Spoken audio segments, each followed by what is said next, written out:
I don't want you to fool yourselves to death, ladies and gentlemen. You know, you can live your life in one of two ways. You can either live your life and achieve happiness, or you can live your life trying to find happiness. These two things are different. There can only be one path to happiness. If there's only one path to happiness and you're all on different paths, then only one of you in this room can be right. If I asked you, put your hand up if you are, let's say, a teacher. There will be some of you who will put your hand up and say, I'm a teacher. I'm a teacher, I was a teacher. Then if I asked you, put your hand up if you're a doctor. Or if medicine was your profession, or something related to medicine, then there will be some of you who will put your hand up. Then if I ask you if you want to be a scientist, that could be a computer scientist, a physicist, a biologist, a chemist, whatever, something to do with science, some of you will put your hand up. If maths was your field of interest, I ask you that, and then there will be others who will put their hand up. Then there will be those who will say, actually, Swami Nuhansa, at a very young age, I realized that studying education was not my thing. I was not very good at school anyway, so I chose sport.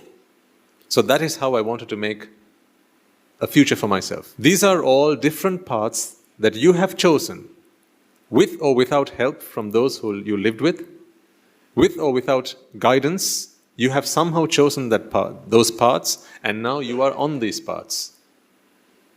You are all on these paths because you all want to get to one destination. Don't you see the irony in that? If you're all after the same thing, how can you all be on so many different paths? Either you're all wrong, or everyone but one in this room is wrong. I have also chosen a path, as you can see. This is my path. This is your path. Our paths are very numerous. Either we're all wrong, that can also be possible. None of us have discovered the path to happiness. Or everyone in this room but one is wrong. And I'm not going to suggest that it is me right now. Let's assume it's one of you in the audience who's got it right. So one of you in this audience has chosen the right path, and everyone else, including myself, we all got it wrong. Okay? If you had chosen the right path, if you are on the right path, then the answers to these questions should be yes. Ready? Here's my question. Oh, here are my questions. You are never disappointed. You are never frustrated. You never get annoyed. Why am I saying these things? Because these are things that you don't want in your life. Agreed? Sorrow.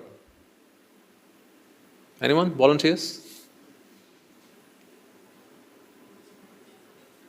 Fear. Anyone? Anyone want it?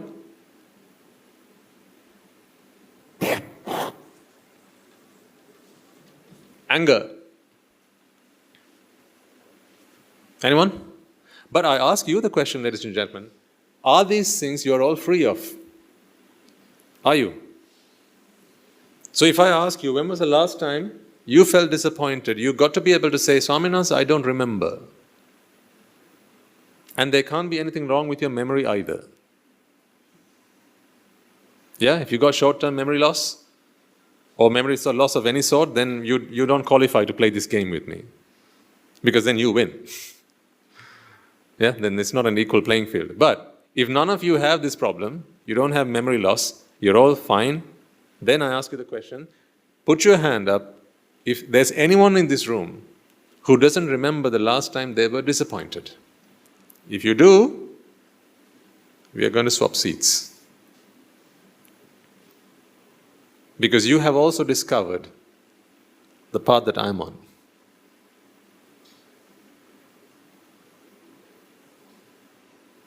These are things that you struggle with, but you are all on different paths in life. What does that tell you? I mean, put aside all the things society has taught you, the things you learnt in books, the things you learnt from your friends, right? Put all that to a side and just use your own intuition, use your own intelligence, use your own common sense, and come to some conclusions about whether the path that you're on, for the purpose of happiness, what is happiness again? Freedom from all of these things. Is there a better, do you define happiness in any other way? What is your definition of happiness? There are two things you have to keep happy. One, you need to have a comfortable body, right? And for that, you need 4 things. These 4 things are what we call the 4 requisites. They are required and therefore they're called the requisites. You need clothes to keep you warm or cool. You need food to sate your hunger. Food includes water if you're thirsty. You need medicines when you break, when you fall ill. And then you need shelter to keep you free from the elements, safe from the elements, safe from predators, and all those sorts of things. Okay? Let's just assume on our level playing field, we all have that equally.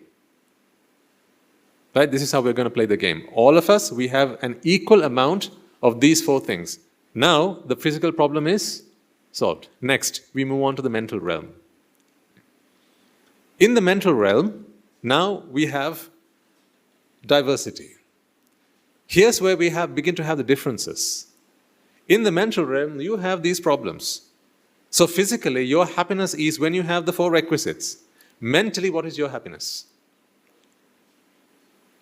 Answer. Mentally, what is your happiness?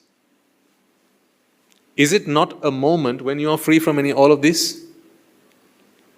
Is that not what happiness is for you? Moments in life when you are free from all of these, is that not what happiness is for you? Things that without which you would be happy. I would like to propose to you, ladies and gentlemen, that happiness is a moment in your mind when you have none of these. Not some of these, not one of these, but none of these. A moment in your mind when you have none of these is a moment of happiness. This is what I propose to you. Take a moment to think about whether you agree with that or not.